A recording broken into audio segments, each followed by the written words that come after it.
n5 ఇచ్చింటే, target 5 ఇచ్చింటే ఏం చేయగలం?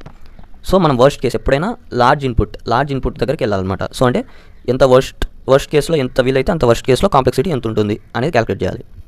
So ఇక్కడ అతను టార్గెట్ 5 ఇచ్చాడంటే మాత్రం మనకేమవుతుంది, 4 టైమ్స్ ఇదైతే లూప్ రన్ అవుతుంది. సో ఈ 4 టైమ్స్ రన్ అవుతుంది అనేది టైం కాంప్లెక్సిటీ. 4 ఇంటూ ఎన్నిసార్లు ఎన్ని స్టెప్స్ ఎగ్జిక్యూట్ అవుతున్నాయి ప్రతిసారి ఇది చెక్ చేయడం, ఇది చెక్ చేయడం, ఇంక్రిమెంట్ చేయడం 3 సార్లు.